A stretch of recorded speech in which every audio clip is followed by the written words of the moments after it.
Okay, I think I will start this meeting then. And I'm Kristina Norne Videll, and I'm from SINTEF Ocean in Trondheim, Norway, and I'm the coordinator of ENOUGH. And I will start with an introduction of the project.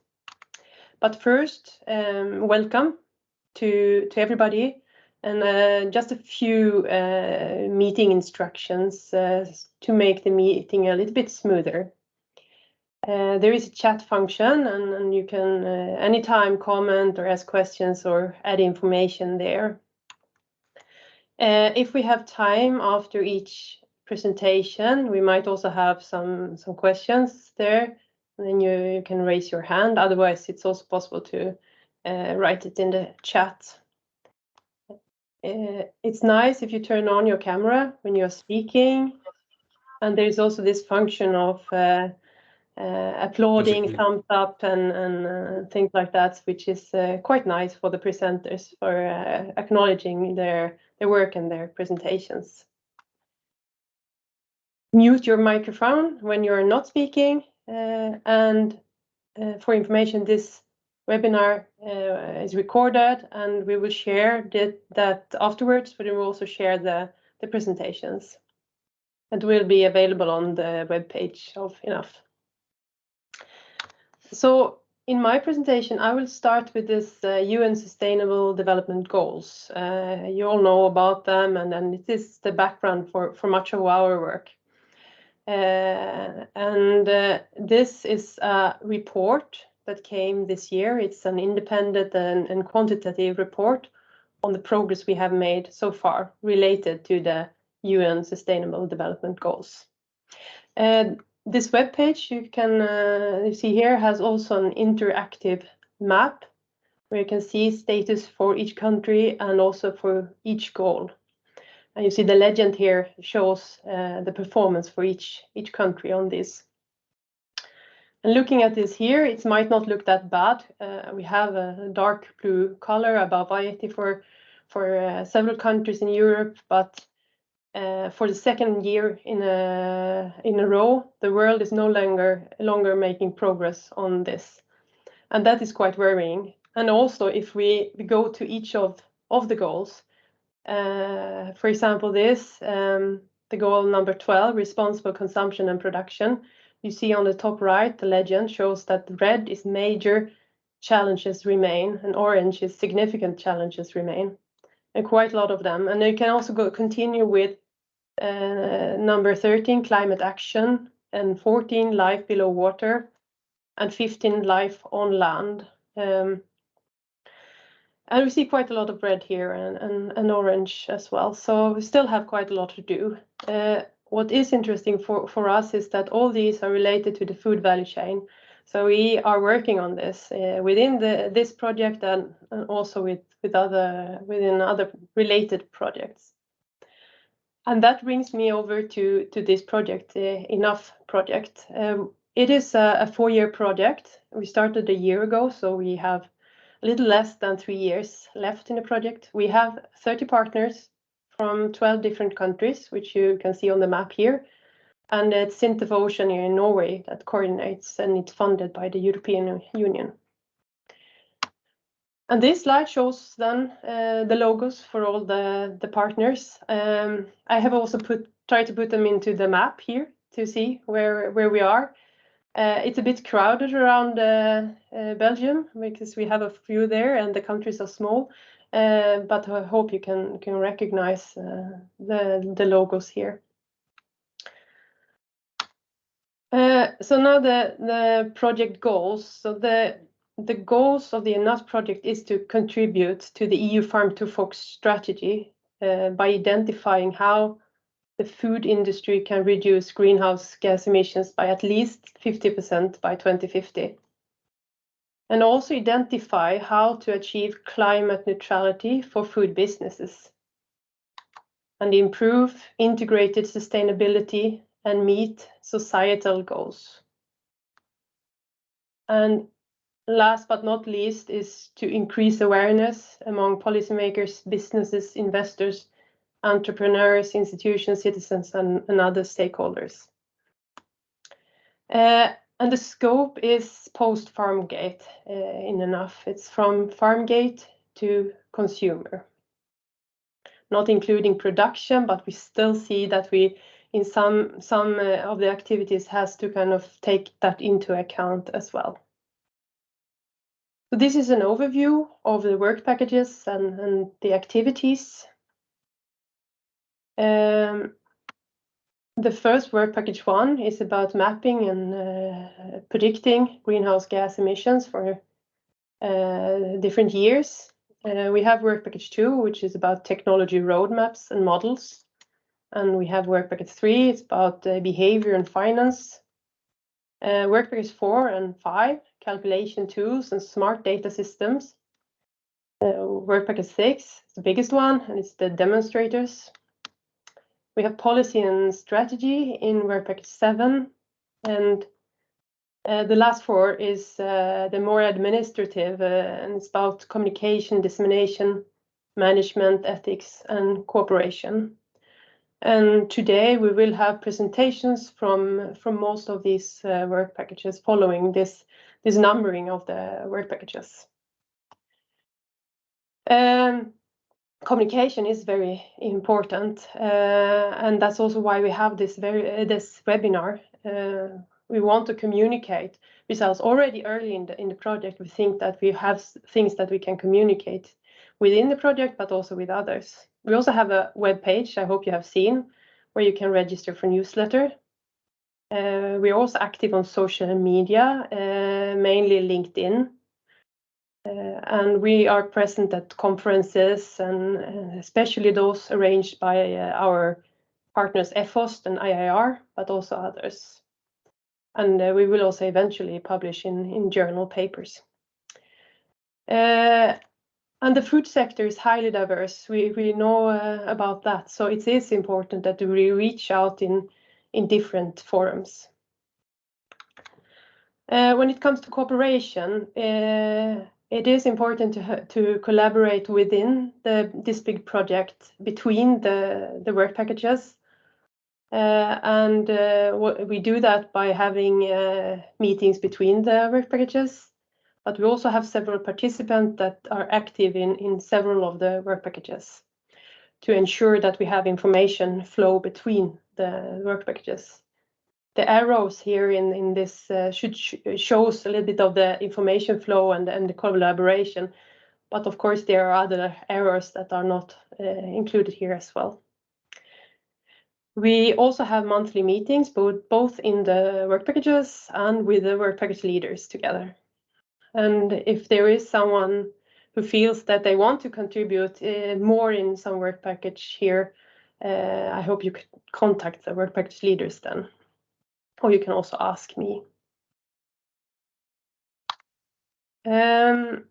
So if you have any questions for this, I think you can just write it in the chat now, and we can continue with the program, because we have a long program and I hope we can keep to the time. So I will now leave the floor to the next speakers. That's Yoshur, Hamed, and Sim Fang.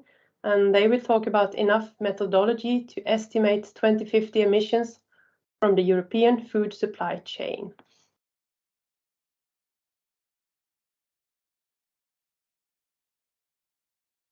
Yeah, should I? You can start, sure. Yeah. Okay, do you see my screen now? Yes, you see my screen? Yes. Yes. Okay, so hello everyone. This is Yos Khalouch speaking from the International Institute of Refrigeration. Today I'm happy to present together with my colleague from University of Birmingham, Hamid and Muhammadawi, the ENAF methodology to estimate 2050 emissions from the European food supply chain. And of course, this work, we had the thorough input from Xinfang Wang, Leila Shaheen from University of Birmingham, and under the supervision of Professor Toby Peters. Okay, so In order to frame this presentation and before talking about our methodology to estimate the emissions, I would like first to start with the general background about the global emissions in general and the regional ones in particular. According to the latest study of the FAO, so although if you look at this figure here, although the shares of the food system in the total emissions have decreased from 38% in 2000 to 31% in 2020, but their share in the global emissions in 2020 have increased by 9% and quantified to be around 16 gigatons CO2 equivalent, representing about 1/3 of the global greenhouse gas emissions. Globally, emissions from the food sector are found to be 50%. From farm gate, about 1/5 from land use and land use change, and about 1/3 from post-farm gate. So these are global figures. Now looking at the regional level, the land use and land use change was found to be contributing with 44% in Africa of the food system emissions, while on Oceania, those at the farm gate dominating by 71%, and in Europe, this is mostly generated by post-farm gate, contributing to more than 50%. So this is being said, and enough we are looking at reducing the emissions in the European food sector, and we will be focusing at providing with innovative solutions and technologies for the food supply chain to support the European farm to fork strategy, as Christina stated lately, in order to decarbonize the European food sector by 2050. And enough, we are looking at reducing emissions from the European food supply chain, as I said, providing with tools and methods. And for that, we need to map the previous emissions, providing a database for 1990 as the agreed reference year to map also the current emissions, those for 2020, in order to identify those technologies and industries which are the most responsible for the majorities of the emissions, and in which we will need to act to reduce the emissions. We are also performing horizon scanning, and this is one of the novelties brought by Enough to understand how the future cold chain will look like in order to give accurate estimates of the future emissions for 2030 and 2050. We are mapping those emissions from different supply chain sectors for both perishable food, so which is needing refrigeration, and non-perishable food that can be stored at ambient temperature. And for that, we are looking at the national governmental data for the consortium members, colored in green in the map. And now I'm sorry, but I could see that Turkey is not mentioned. So of course, Turkey is also represented. For the other EU countries, we will be using the European available data. So looking at the state of the art, we may found a number of trusted inventories from recognized organizations mapping emissions, and particularly those for 2020. The main issue here is that they are using different approaches and sometimes applying different boundaries in terminology, and this makes often the results difficult to compare. Another challenge is that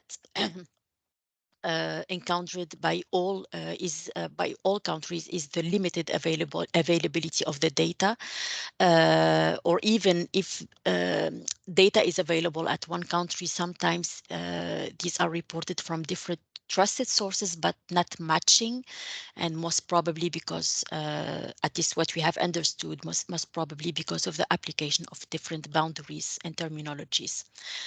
Another aspect is related to the high degree of uncertainties of some databases. So this is being said, this is always beneficial to test different approaches so that we can check the data consistencies, which will help to achieve an agreed and harmonized standards to estimate the emissions. So ENAF will aim to establish a robust 1990 and detailed 2020 emissions database that we will compare and sense check with other confirmed inventories, particularly that we are looking at the moment, which is the FIO stat. We will be applying the top-down approach, which is using the governmental compiled emissions data, and also the bottom-up approach, where we will be generating our own data, but applying on production-based and energy consumption-based methods. Both approaches will be sense-checked for data consistency, and then we will be, of course, performing a deep uncertainty analysis based on the IPCC guidelines. Horizon scanning, as I said previously, is the main novelty of our work. So we'll try to understand how the future food chain will look like. We will try to identify or to understand those disruptive changes in the future in terms of climate change, global population, energy source and generation, change in the consumer trends, so that you are able to identify the main drivers and sub-drivers that Hamid will be talking about in the next few slides. What is the main source of emissions for the food supply chain sectors? So we can mention the energy consumption for electricity and heat generation in the processing phase, for example, the fuel consumption for food transport, energy use for packaging materials and food packaging, energy use and refrigerant leaks in the retail and cold stores, energy use at the domestic sector as well while cooking, food loss, which is different from food waste, as the food loss is defined as the food loss in the food quality and also quantity during non-appropriate handling of the food or storage or insufficient refrigeration coverage through the food supply chain. And of course, we are looking at those emissions from the food waste. As you could see in the previous slide, so the food sector, and as Christina said earlier, this is a very diversified sector, and cold chain have different associated emission sources. So in order to be able to compare results and interpret the main deviations, this is important that we all agree on how to classify these emissions. So the most commonly used terminology in these sectors is the direct and indirect emissions terminology, and this is a terminology which is supported by the refrigeration standard EN 378 and also used by a large number of inventories and database as the FAO stat, the International Energy Agency, etc. In the food sector, direct emissions are often those associated to the refrigerant leaks during the operation, service, and end of life of the refrigerant equipment.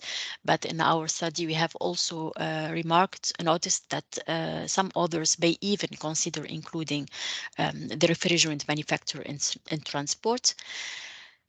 Indirect emissions are those associated to the energy consumption of the refrigeration equipment, and same here, boundaries, they are not clear, as some studies consider even the energy associated with the production and even the transport of the components of the refrigeration system.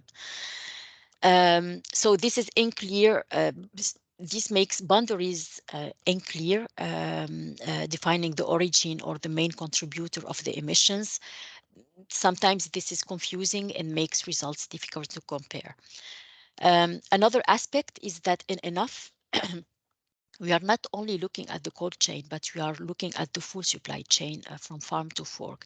So adopting these definitions of direct and indirect, it's worth to look at, but may give some confusion when looking at a larger number of sectors and the larger origin of emissions.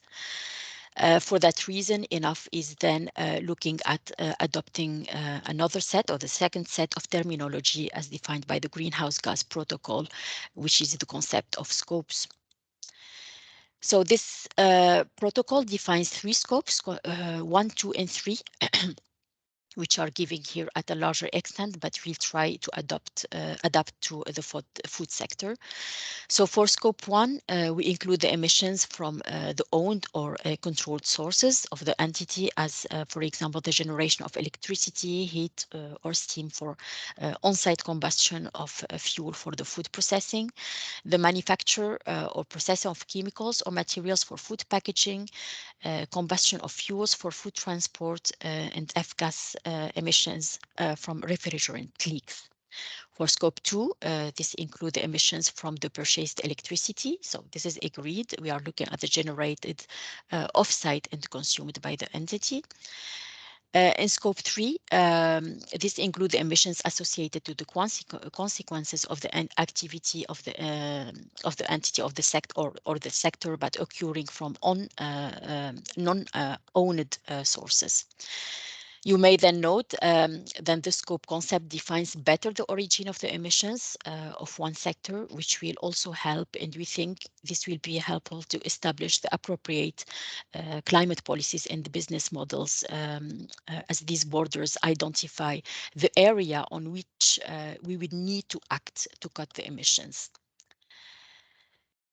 So as a summary about our boundaries to calculate emissions from the food supply chain in enough, our emissions boundaries will be those defined by scope 1, 2, and 3 to calculate emissions from each sector of the food supply chain.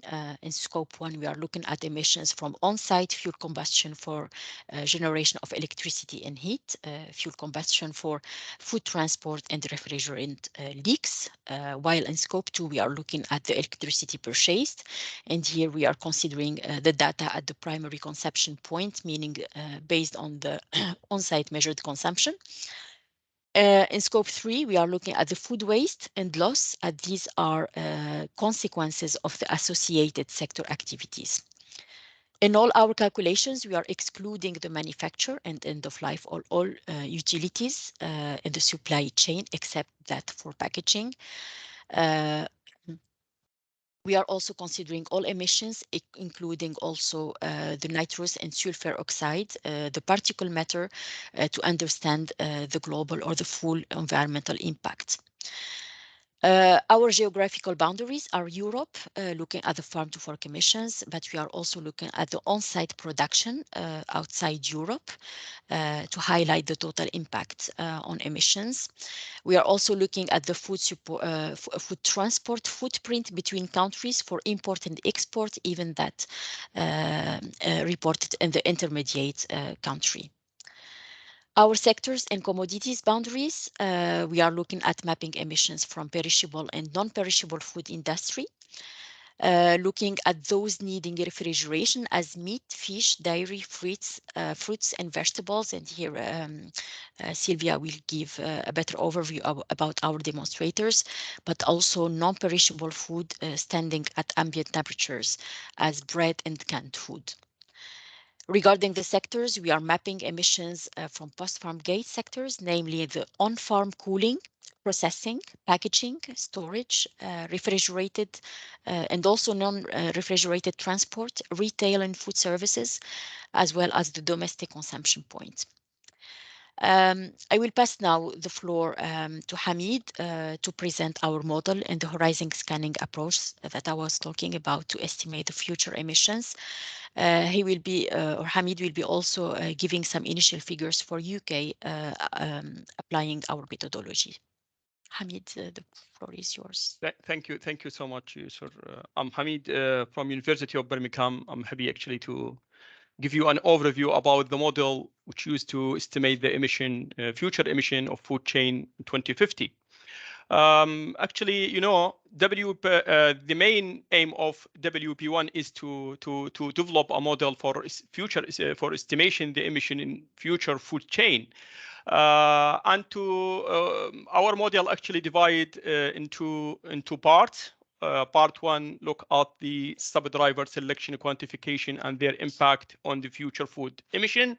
And the main aim of this part actually is to answer an essential question, which is what is the food chain look like or might look like in 2050, and then to quantify the drivers that could have the highest impact on the emission food chain 2050, whether the impact is increase the emission or decrease emission from food chain. At the end, actually, we will develop a number of scenarios depending on our drivers or sub-drivers, and then use this scenario to predict the emission in 2050. Next slide, please, Yusuf. So to do so, actually, we started with identify the key categories or main drivers. And in this regard, we identify 6 main areas, which is climate change, demographics, business and economy, social behavioral policy and technology, and infrastructure. And then actually we identify the sub-drivers and sub-drivers following IPCC guideline whenever it is they are required. And overall, next slide, Yusuf. And overall, actually, we identify 100 sub-drivers, and we quantify most of them. To be honest, maybe more than 85% of the sub-drivers. Of course, these sub-drivers spread unequally over the different main drivers. For example, in climate change, we have 6 sub-drivers. In the demographics, we have 5, and so on. Some sub-drivers actually splitted more, as I said, following the IPCC guideline, and we actually identify the sub-drivers. So on overall, we have 100, roughly 100 sub-driver and sub-drivers. Next slide, please. And this is actually the picture of sub-drivers. And next slide, because. So now we have actually the sub-drivers. We need to quantify these sub-drivers and give these to develop a process, and this process to give us a short list. For example, instead of using 100 sub-drivers, we use 10 or 20 sub-drivers. So we develop a whole process. This process consists of number of steps. The first step is to develop a primary scoring index. Actually, maybe the first time we distinguished 2 impact of sub-drivers on the future emission from the food chain. The first one is a direct impact and indirect impact. The direct impact actually quantified by using a process or procedures with multi-stage procedures. This procedure involves 3 steps. Step number 1, the direct impact of or weighted impact of sub-drivers on the emission from food chain, and we give it 3 different levels. This parameter or this variable could be increase or decrease emission. Therefore, we give plus minus, and we have 3 different levels, which is a high, low, medium, and low, which assigned by 3, 2, and 1. And the second variable is the linkage of the sub-driver with the stages along the food chain. For example, we have sub-driver X has impact only on 2 stages, but we have another sub-drivers or drivers has impact on 5 or 6, and so on. So we have 3 levels again. We have 3 high and 2 medium and 1 weak linkage. And the third variable use is, or parameter use, is the likelihood of occurrence. And in this variable, we look at whether these sub-drivers occur naturally or need intervention. Any sub-driver or drivers occurs naturally, that means very strong ones, and give the highest value, which is 3. If the sub-drivers need intervention, so we have 2 kinds of intervention. Sometimes we have very strong intervention and give 1. If we have weak and medium intervention, we give 2. So at the end, we develop and estimate or calculate the scoring index of the direct impact of sub-driver. Next slide, sorry. So to estimate or calculate the indirect, which is a new actually added to the system, we saw this actually impact depending on the dependency relationship between or among the sub-drivers, because sometimes we have very weak sub-drivers, but it has a relationship with other sub-drivers. If any change happened in these drivers, the impact could be separate and affect the other sub-drivers. So we develop actually a roadmap matrix. I forgot to say, or I said before, this roadmap matrix size 100 by 100, which is our subdrivers. And then we look at the relationship between subdrivers and identify the relationship and score this relationship high, medium, low, 3 to 1. And depending on literature, depending on our knowledge, depending on expert actually opinion. So we use the 3 different relationships in roadmap matrix, which is a parallel. There is no any dependency between the subdrivers. And if we have consequences, only Y, for example, or subdrivers in Y has impact on X.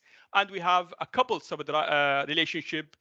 In this case, subdrivers on Y has impact on subdriver on X, and X has impact on Y. So this at the end, we calculate the score of each subdrivers, and we use it. Next slide, please, Yusur. And finally, actually, we develop a mathematical expression to estimate, to calculate the score of each subdrivers. So as you see, the final score, according to our knowledge, according to information, the direct impact of subdrivers is significant in comparison with indirect or roadmap matrix relationship or dependency relationship. Therefore, we give 75% at the final expression to the direct impact or scoring index, and 25% for the second one, which is the indirect impact. So the whole process actually starting with the scoring index of subdrivers, which is direct impact, and then weighted impact of roadmap matrix, combine both together, and then sort out our subdriver by the system. Of course, we develop a very flexible system. We can eliminate, we can add any new subdrivers. If any subdriver coming up, we don't know. We change the quantification of subdriver is very easy. The system will respond immediately to any change, and at the end, the system will select the highest score of subdrivers, whether this is, of course, both for increasing emission and decreasing emission. So this is the whole process of subdrivers, and this is just example. We will ask the system to give us number of subdrivers. For example, in this example, we selected only 20 subdrivers. 7 of subdrivers is just for risk subdrivers, which is increasing emission 2050 or in future emission, and 13 subdrivers decreasing emission. So overall, we have 20 subdrivers. Next slide. Now we can use the 20 subdrivers, which are qualified by the system by their scores, and use it in our scenario to predict the emission 2050. But we still have we can simplify the process because scenarios for 20 subdriver could need long time. So we develop another roadmap matrix just for the short list of our subdrivers, and they look at the relationship between those subdrivers. Here we just actually identify the relationship strong, weak, or medium by using 3 different colors. For example, red mean we have a strong relationship, dependency relationship between subdriver. Blue, we have a medium relationship or dependency relationship of subdrivers, and yellow, we have a weak relationship. This can shorten the time required to develop our scenario. Next slide, please. So at the end, we will use these subdrivers. We use the scenarios develop according to our subdrivers, and then we can use it to estimate emission 2050. The estimation of emission depends on 3 stages, to be honest. The first stage is historical stages, and depend on define the boundary, which is already developed, define the boundary conditions, define the categories of food categories and the sectors of food chains, and then once develop the or obtain the shortlist of subdrivers, now we can go to the next stages. Of course, we'll use another model in our model to estimate emission. So in second stage, we will look at the horizon scanning, which is develop the subdrivers, and look at the future need of or requirement of food chain, and then develop scenario and estimate the emission projection. Of course, one of our scenario is the one of our scenario is the business as usual model, which is the worst scenario. And then we can compare the other scenario with the business as usual model. At the end, we need to test the result against yes, we, for example, reduces the emission by 20% in 2050, but what is the system, our system is resilient, sustainable or not. If it is resilient and sustainable, then we can report data. Otherwise, we can use another scenario and so on until reach the suitable scenarios. This is the first part. I'm very fast because the time is not enough, as you know, just 7 minutes. So if we have any question about this part.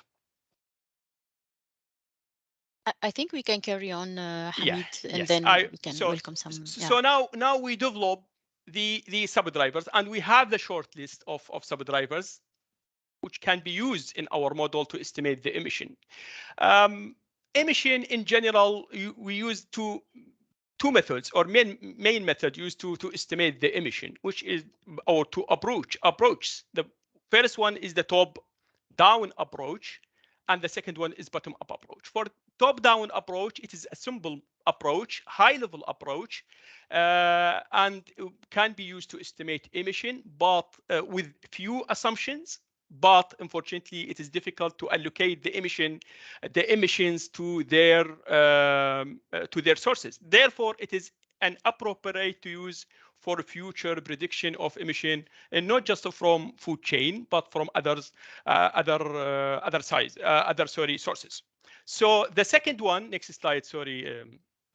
The second one is the bottom-up approach, and this is used widely for in inverteries of different countries, which is applied for UN, and it is a detailed model, and it is accuracy, reliability depending on the data available.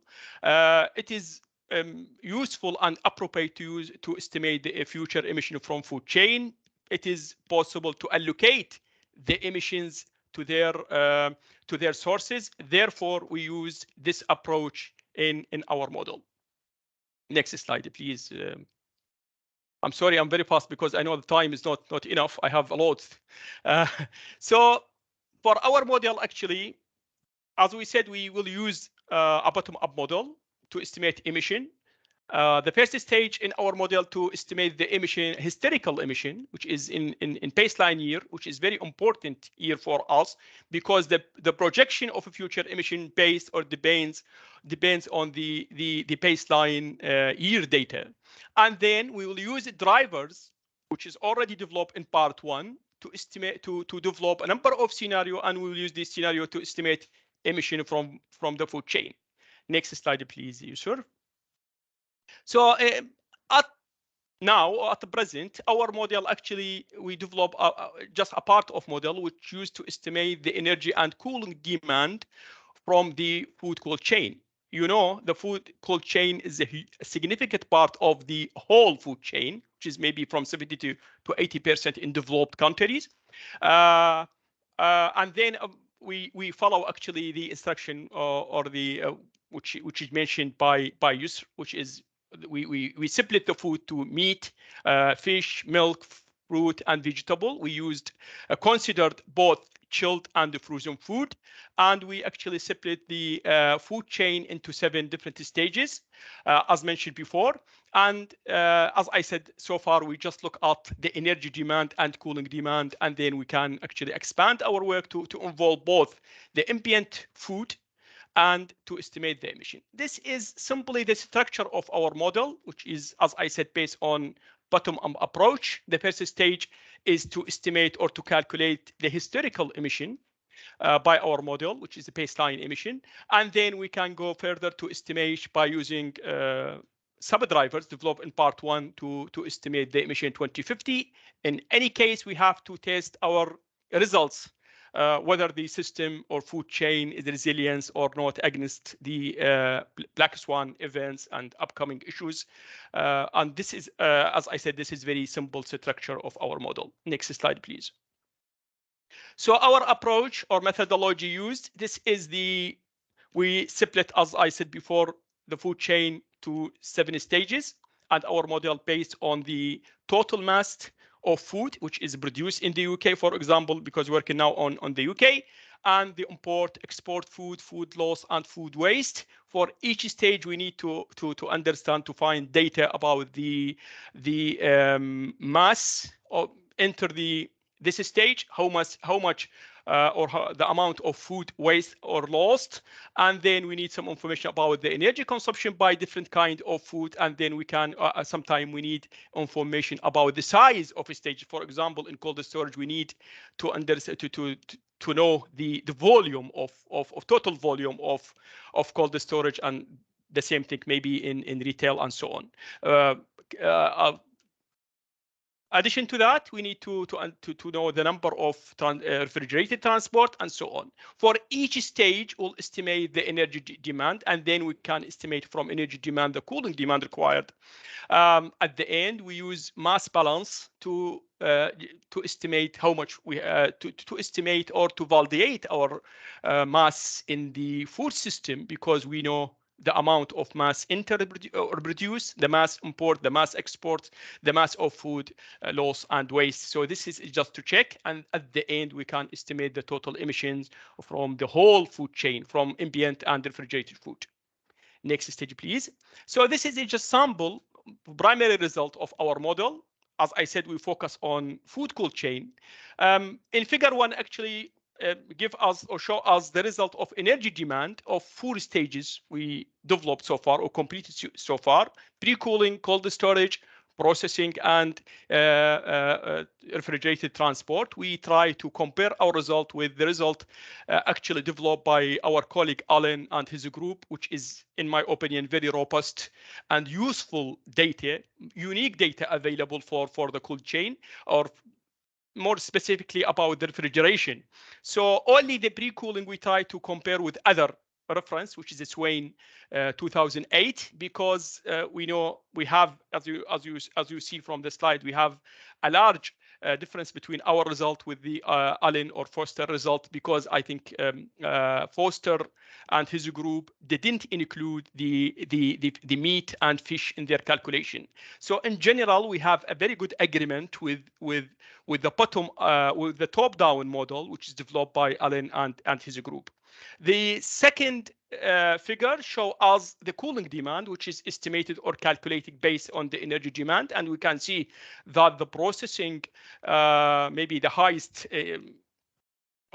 cooling demand, and then the transport refrigeration unit, and the third one is the cold storage. At the end, we have the lowest cooling demand required by the pre-cooling.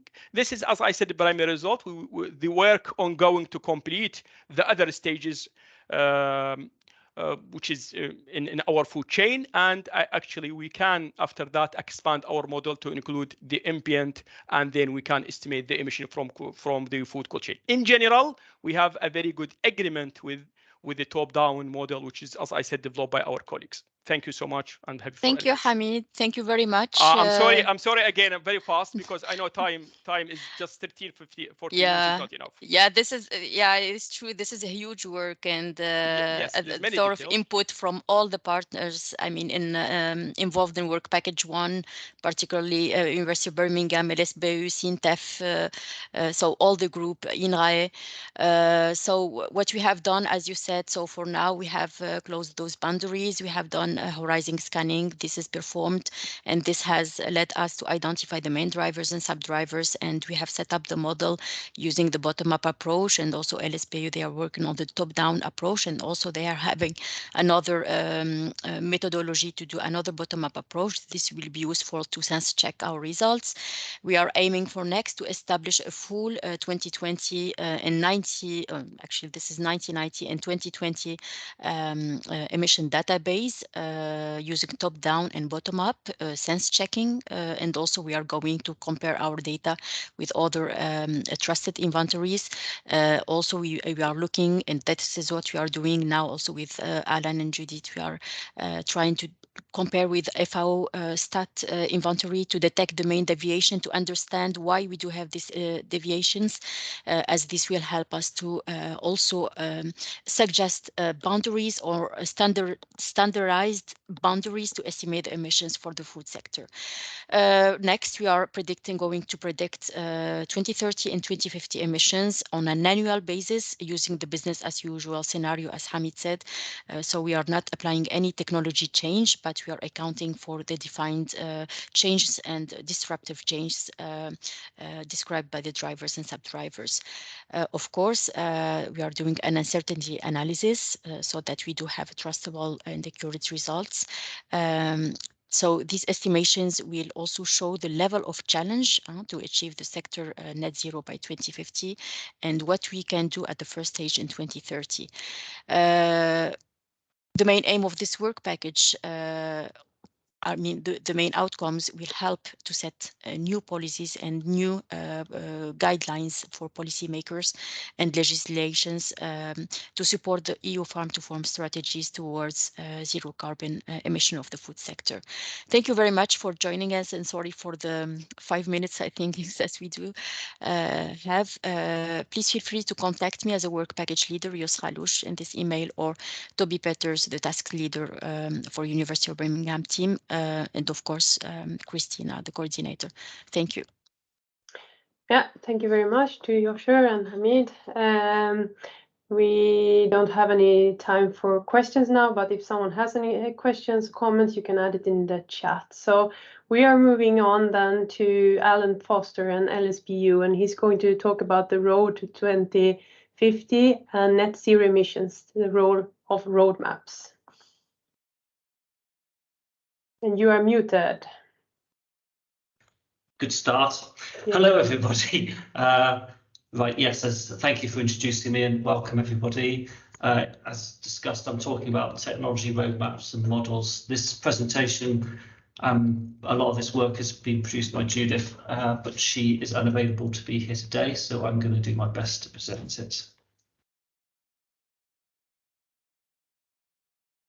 So there's quite a lot of roadmaps to be generated. So we are doing technology and strategy reviews for different food chain sectors. So we've got different stages of the food chain: primary processing, secondary, storage, transport, catering, retail and domestic, and different products, meat, fish, etc.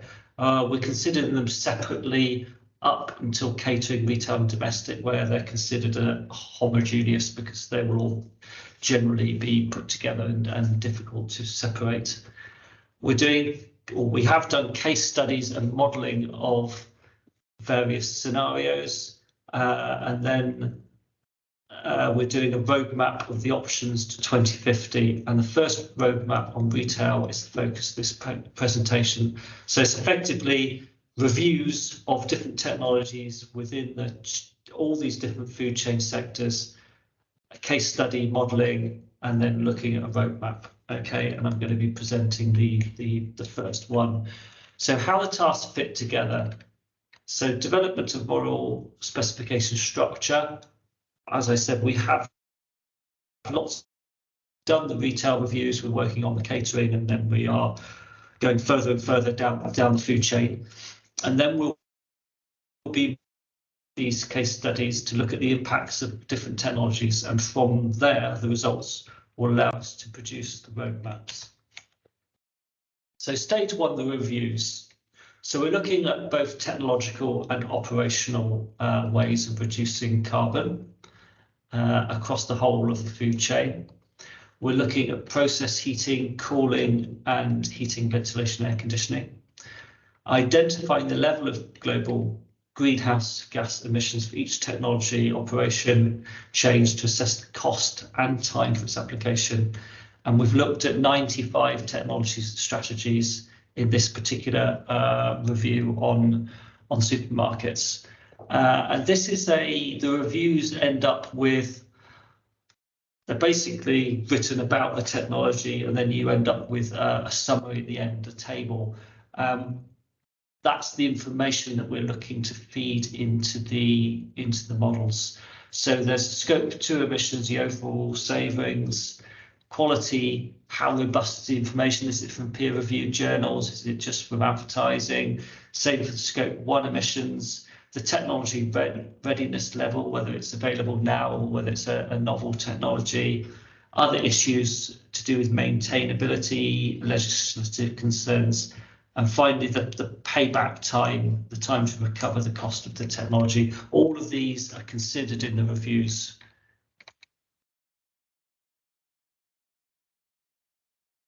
So the stage 1 reviews, we do initial assessment of technology strategies to find which ones give the most promise. And then we are going to invite stakeholders to comment on the results and the reviews. So if anybody wants to comment on these reviews and the results we get from the reviews, please email me or Judith Evans. That would be great. So the idea of this is from the reviews, we were able to take a technology and put it somewhere on this graph. And the graph has an x-axis of payback level and a y-axis of carbon savings potential. Now, obviously, the best ones are the ones in the top level where we've written 1. Just put my pointer on, laser pointer. So here, where we've got high carbon savings with short paybacks, and then the next most important ones are high carbon savings with longer paybacks, and then there's medium, etc. So this is the area where we're most interested in. I wouldn't worry too much about what's actually in here because it hasn't been through a level of checking yet, but it's just to give you an idea. So we put these on here and then we look at these. So we're looking at retrofit options. So something you can apply to a current store, and then new options. So it'd be a major refit or a new store. So there's different solutions for the different things. So in terms of the case study modelling, we're looking at a number of different countries. We're using Energy Plus under a graphical user interface called OpenStudio to assess the technical opportunities impact of different stores and locations. So we've got 6 locations: France, Italy, Lithuania, Poland, and they cover different climates. So we've got the warmest in Italy and the coldest in Norway. So that's quite of seeing how our options are affected by climate. But they also cover different carbon conversion factors. So you've got low, this is electricity, so it's the carbon in the electricity effectively. So Norway, for example, has got very low because it's got a lot of electric, and France is very low because it's got a lot of nuclear. And then the other end of the spectrum is Poland has very high electrical factors because it uses a lot of coal. So we're able to cover these different things to see the impact they will have, but also the heating type. So you tend to be split, but some countries tend to have a lot of gas in their heating. For example, the UK definitely does. And we're suggesting that in our scenarios, Poland and Italy does, and other countries use electricity, which is often because they've got low carbon electricity, for example, France and Norway. So there'll be a number of different scenarios that look at different things, and we can do the assessments based on that. So there are 3 scenarios within all of these different case studies that we're looking at. One is do nothing. So we're applying no technical changes, but we are assuming that certain things will happen. So we're assuming that the electrical generation carbon conversion factor will change. And we've looked at projections from the different countries of how. So all countries really should be moving towards net zero electricity. So that part of it's done. And we're also assuming that global warming will continue as predicted. We're using a kind of an average scenario, which I think is called RP 4.5. So we're including that within our scenarios as well. So that's the do nothing. So there's do nothing technically, but there are things which will happen anyway. And then there's the retrofit scenarios. So applying the best retrofit technologies. So there's a list of them here. And then there's things that you can't retrofit. For example, changing from a HFC refrigeration system to a CO2 refrigeration system, which will be in the new store scenario. I should also say that going back to the other one here, the different countries also have different refrigeration options as well. So I think the UK may have an HFC, and Norway may start with a CO2. So that's in there as well, but that's not being put in the presentation. And then there's the roadmap. So this is what all of this is aimed towards, getting you towards.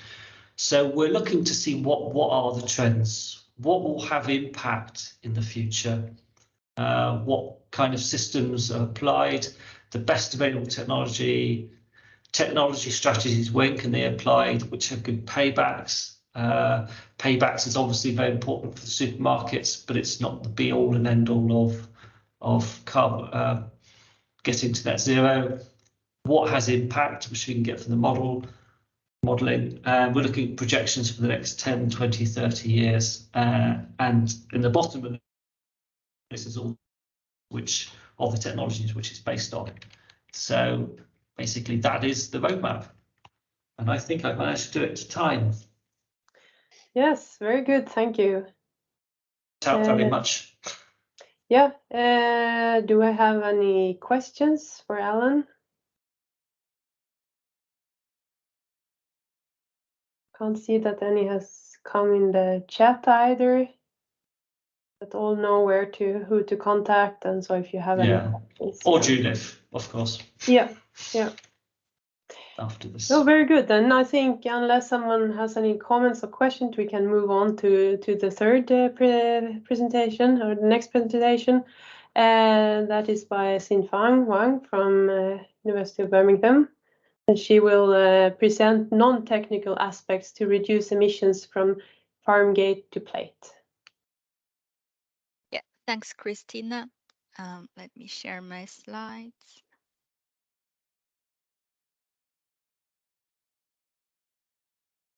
Yeah, so this is very much linked to work package 1, as my colleagues Yosh and Hamid has already mentioned.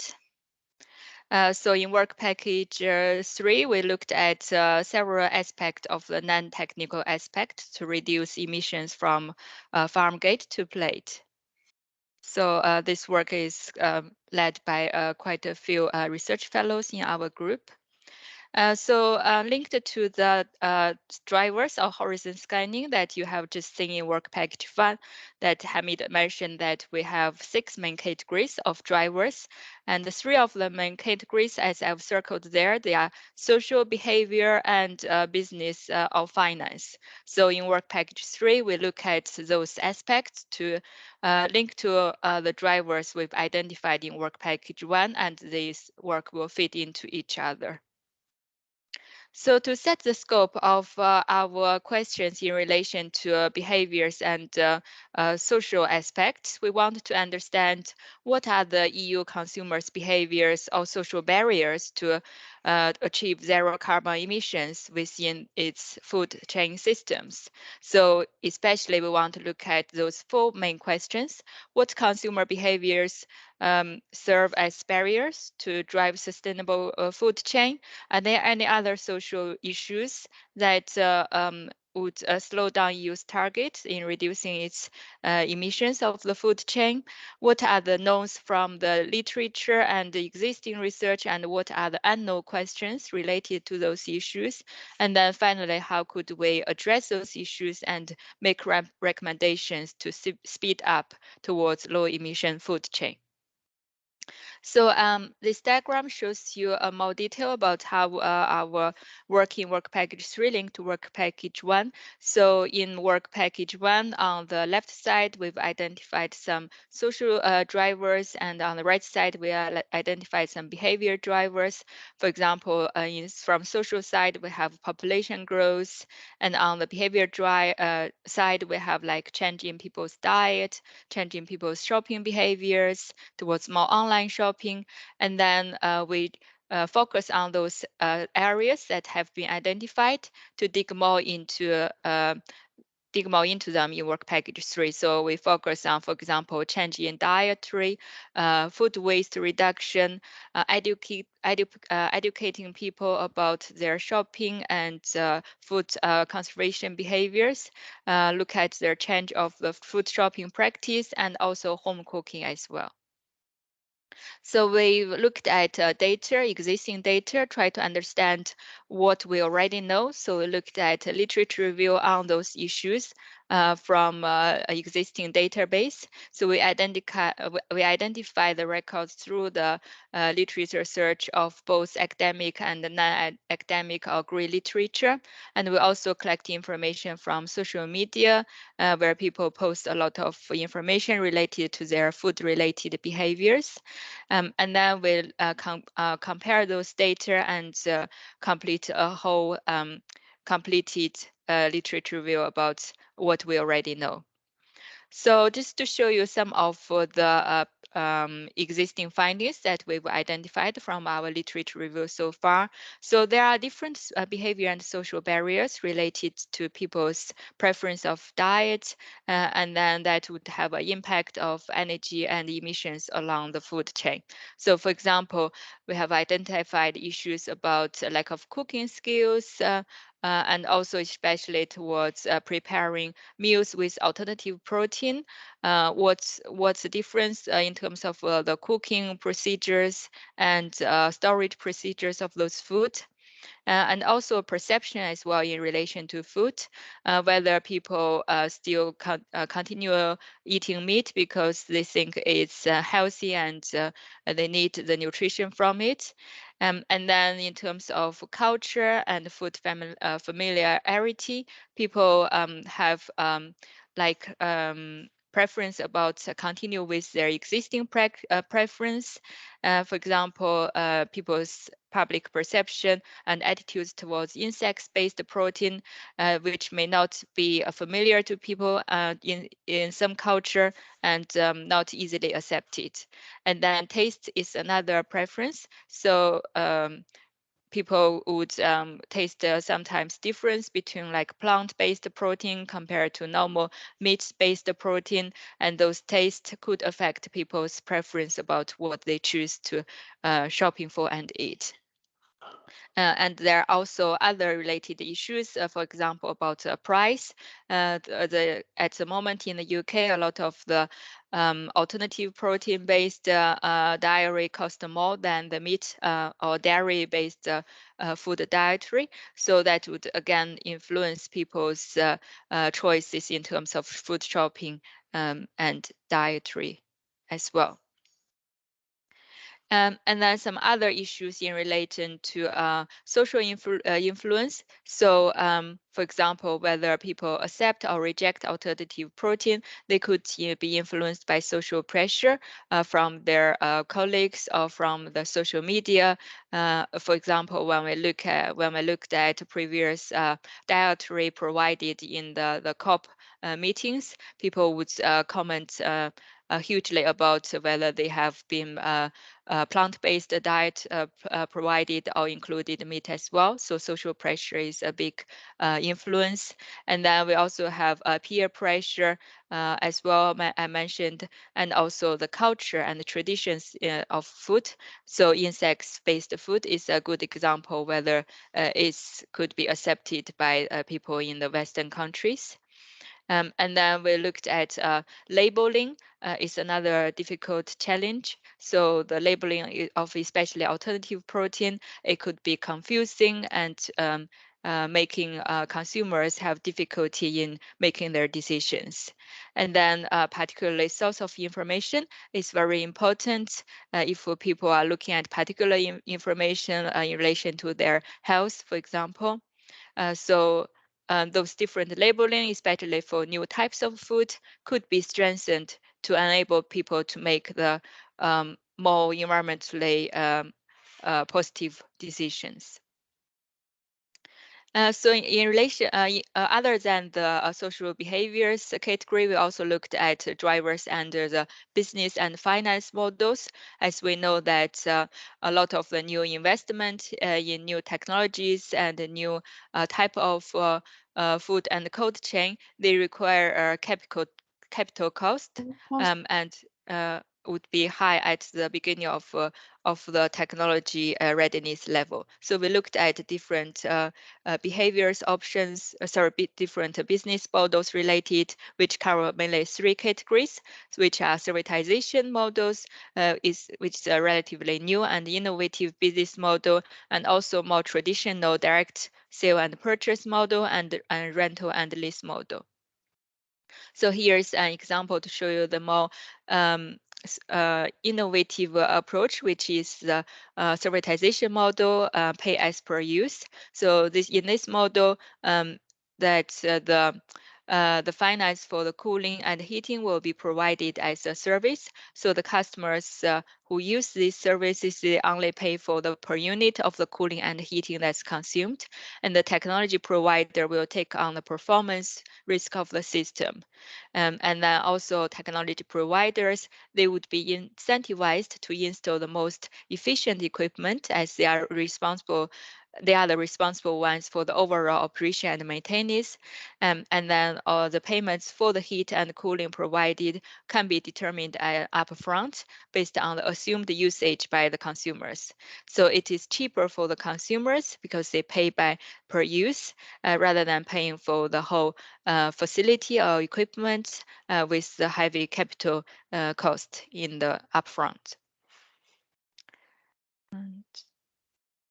So we also looked at the driving forces of business model innovation from different aspects or different groups.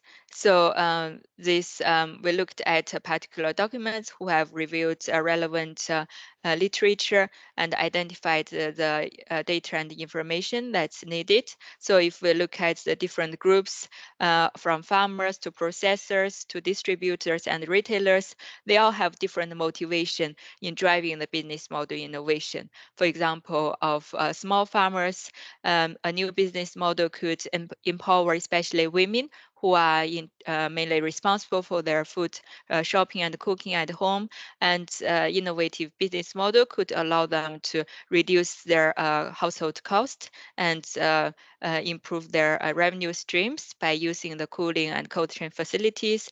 And then processors, they would innovate if they need the new technology in line with the net zero requirement target. And the distributors, they would innovate, for example, in digitalization, which could minimize their waste throughout the supply chain. And again, retailers, they would look at, for example, innovation from internet, using the Internet of Things as more consumers using online shopping and delivery. So different groups, they have different motivations in terms of business model innovation, which is interesting for us to look at in order to engage with them differently.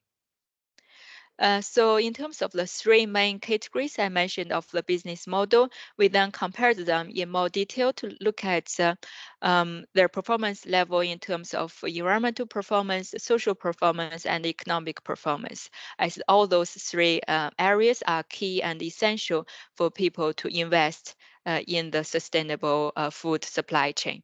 So we gave them different levels, if they are high performance or medium or low, according to our assessment.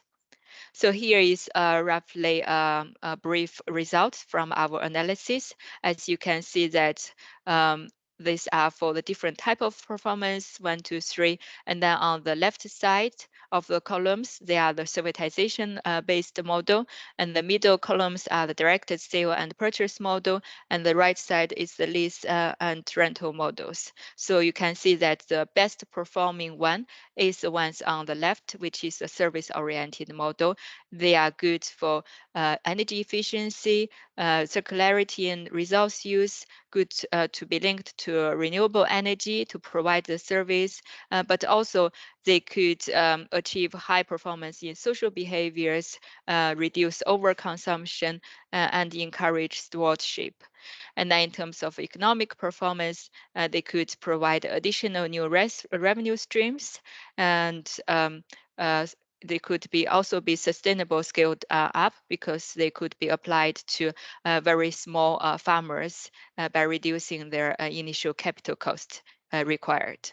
So it's a much better model compared to the direct sale or lease and rental models as we traditionally know.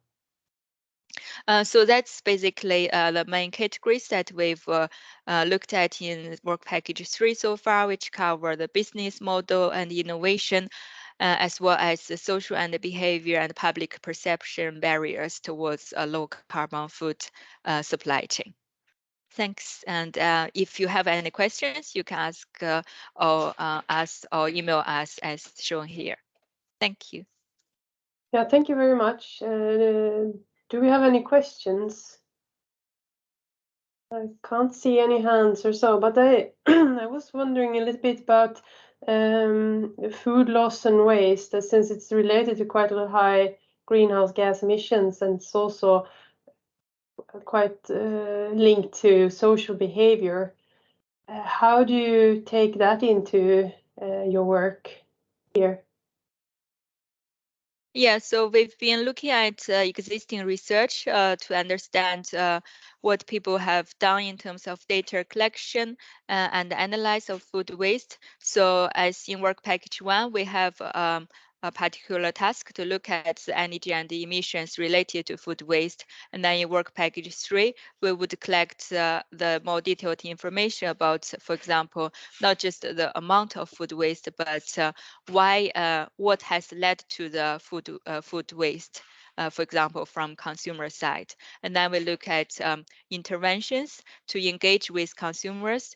So some of them might need particular skills and knowledge and training related in terms of food shopping, cooking behaviors. Some of them may link to the particular practice. So as a single example, whether people use a shopping list for food shopping and whether they stick to it. So there are different behavior related issues that people may be aware or unaware of themselves. So we would look at what's the gap of the information we need to collect, and then focus on those questions through interviewing, for example, consumers and other stakeholders.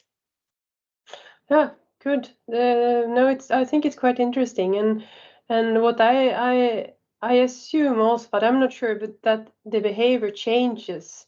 So what's happening now is not the same as happened even 2 or 3 years ago.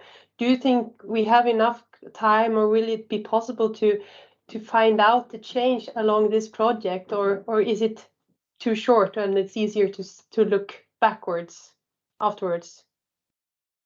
Yeah, that's a good point. I think we can definitely collect up to date data through doing primary data collection.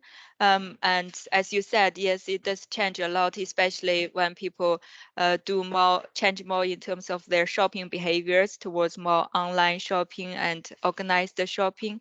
So I think we could compare the historical or existing information from the literature and then collect the new data through doing focused interviews. So we are going to target the different consumer types, for example, senior citizens and also younger people, and even school children who will be the future generation of doing the shopping, food shopping and cookings. So I think it would be really useful to collect the new data from the different consumer groups and compare with what we already know in the past. Yeah, no, good. And maybe also can do it towards the end of the project to see if something has changed from now until then. Yeah, definitely. Yeah, that's a good point. Yeah. Yeah, no, thank you very much. And then I think we'll just move on to the next presentation by maybe, yeah, Denise will share her, and maybe Graciela also will present, and it's about demonstrating the enough calculation tool. Yeah. Hello, today we wish to present the simulation tool that we have worked in WP4 during this first year of the project. This tool can provide assessment of specific food supply chains to evaluate GHG emissions all along these chains and support the decision in order to make the chain more sustainable and to reach climate neutrality.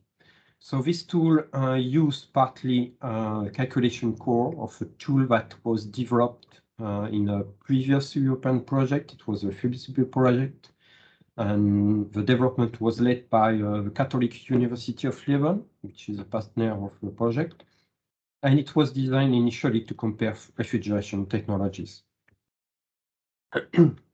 So the purpose of this tool is to build, we want to build an decision support tool, and the purpose is to simulate and assess food supply chains on multiple criteria. For example, you have criteria like product quality. You have a lot of criteria like that, safety of the product, energy consumption, and of course, which is particularly interesting in this project, is CO2 emission. So instead of talking about it, let's just show it. This is a web tool. It will be online and freely available. And the purpose is to simulate a food supply chain. So basically you have 3 steps. You select a product, you buy the chain, you select every step of the chain, and you personalize them, and then you simulate. So let's do it. We start a new simulation. I recall ham chain, for example, and I select the product, cooked ham. Then I create the simulation. First, I don't have any block. For the purpose of the demonstration, I will do only a short, very short simulation. So I start with packaging. Then I will add a block of refrigerated transport. Then I had a block of display cabinet. This 7 days by default. We will change this at days. So you can see there that you can personalize every block, changing the type of the display cabinet, for example, the dimension, everything. And finally, we will add the transport by the consumer. Here we will change the kind of vehicle, and we will change also the duration. We will say that it takes 2 hours to come back to home. It's a little long. And then we will add a domestic fridge step. Here we will change also the duration, 7 days, for example. And we will say it's a bath fridge. For example, we have 7 degrees inside. Okay, this is my first chain. I'll call it fridge 7 degrees. And I want to compare this chain with another chain. So what I can do is use this button, duplicate. I have another chain created, but I'll rename another like chain fridge 2 degrees. Okay, and I change only the temperature of the fridge here, 2 degrees. Okay, so I have a second chain. Let's say also, let's compare what happens if this block, which is pretty, well, which can be a little bothering to have 2 hours at ambient temperature. Let's say we will duplicate this chain also, and we say that the consumer use an insulated packaging. So we will have a temperature around the product around 6 degrees. Okay, this is just an example. And we will call this chain insulating packaging. Okay, now it can be easy like that. Now all we have to do is to simulate. Okay, my computer is not very fast. On the server, it's much faster. Time for coffee. It takes a few seconds. usually.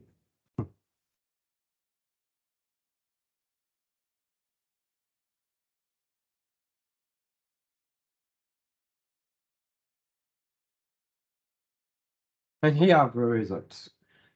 First, we can have a look at the temperature of a product at the surface or at the core. For example, here at the core product, you can see the difference between the chain, which is with insulated packaging. You don't have this increase of temperature during the transportation by the consumer.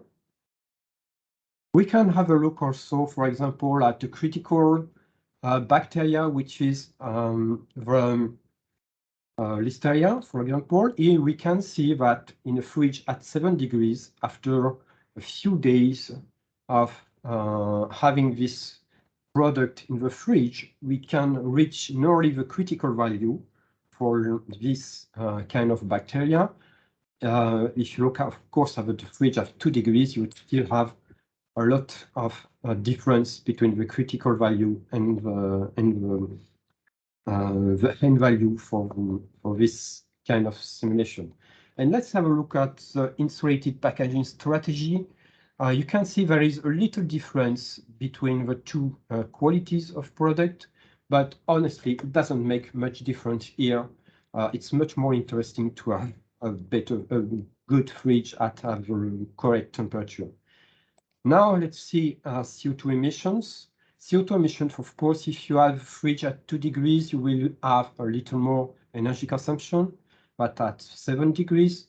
But is it worth it? Basically, to answer this, we help the user using multiple criteria decision analysis, which will do a classification between the different strategies. And you have different criteria. It's difficult to compare chain if you check at the emissions, for example, CO2 emissions, and also product qualities. So you have to use this kind of tool. It can be a guide for you. And of course, here it says that is the best chain, the best strategy here is to have a fridge at 2 degrees. It's not worth it to try to reduce the CO2 emissions if you have an issue on product safety. Let's see other examples of simulation you can do with this kind of tool. For example, let's have we can have a simulation about the transportation mode. For example, here we have an Apple chain about Apple. And we have to transport from the producer to the consumer. We have 800 kilometers to transport the product. So let's compare.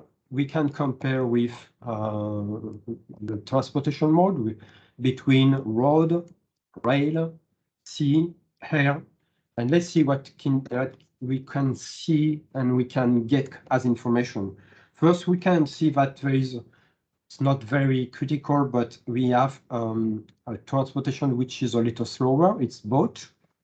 But more interesting is the difference between the CO2 emissions. For example, here you can see the much higher GHG emission for air transport in this case, and you can see here also that the most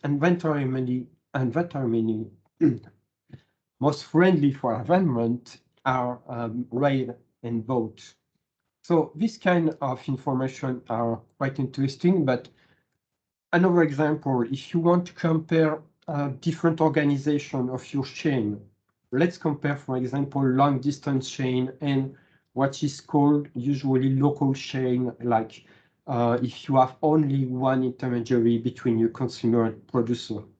So here we have a chain, a simulation with a transport of 700 kilometers, but it's done by a truck, a big truck, with around 30 tons of product. And here we have a simulation of a chain without this transportation, since the consumer goes to directly buy the product to a producer. But we have a little longer trip for a consumer because not everyone has an apple producer directly as a neighbor. So let's see what can be the consequences on the different criteria that we have. What we can see in the first two graphs is that there is a little shorter in time chain, which is a local chain, since we don't have this transportation step. But more interesting is the third graph, where we can see that there is not so much difference between CO2 emissions between a long distance chain and a local chain. And this is mainly due to the small quantities transported by consumers. You are replacing many trips with low quantities of products and short kilometers, but more quantities by a large trip with a lot of products, and then basically it compensates. This is examples. These are just examples of simulation that you can do with this tool. For example, overrides that you can simulate. For example, if the impact of refrigeration is a refrigerated product more emitting more CO2 than a non-refrigerated product. For example, a good simulation that you can do with this tool is to simulate starting from the same product, milk, pasteurized milk, and UHT milk. Pasteurized milk will require refrigeration all along the food supply chain, and UHT milk will not require food refrigeration during the food supply chain. But sterilization requires a little more energy consumption. So what is the best? What is the real cost of refrigeration to have a fresh product? You can simulate this. It's an example, it's specific chain. You can maybe not generalize directly, but it can give you interesting information. Another example of simulation is, for example, what will be the impact of rising the temperature for frozen product?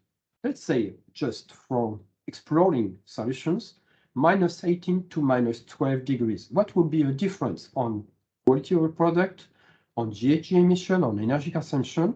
This is the kind of simulation that you can do. And of course, you can also see what is the impact on the global chain, on the food chain of new technologies that are demonstrated, for example, in the project, like energy storage, green delivery, a next generation refrigerator.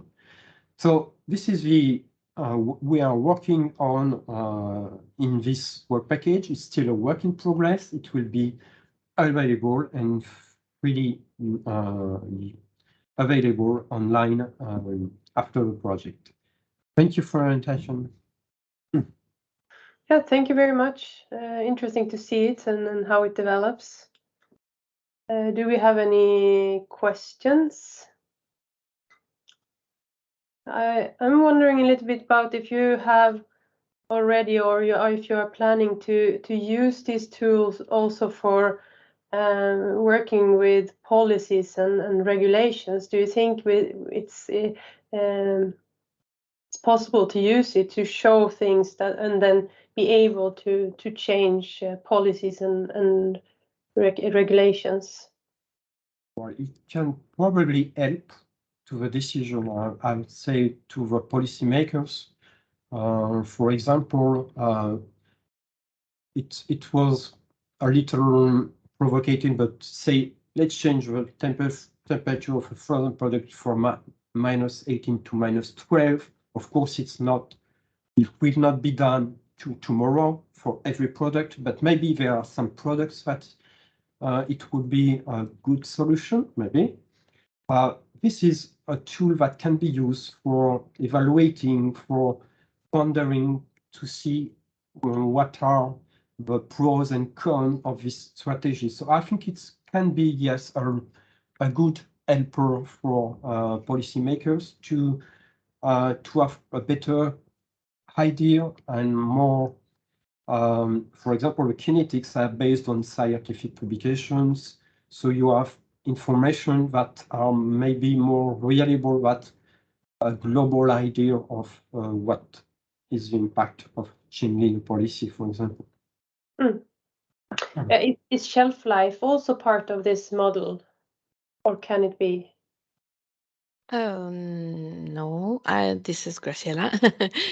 I am, completing this part. No, the shelf life is not included in this model, in this tool, because actually, of course, we know the criteria of quality that are limited for some products. But of course, this is something that could be we could think about, because it's really important to know that can be a way to evaluate the waste. Because if a certain choice we have in the parameters of the cold chain, or in the type of cold chains, we have less or more, so it could be a nice way to evaluate the emissions generated by this waste. But this is something we did not yet included the shelf life. For that, we need a lot of information on quality, because actually for saying that some product is wasted, we need to know the effect of time temperature on the quality. And this is one of the things that is difficult to get for every product. Okay, thank you very much. Then the plan is to take a break now, so we will do that, and we will meet again 2:15. So see you then.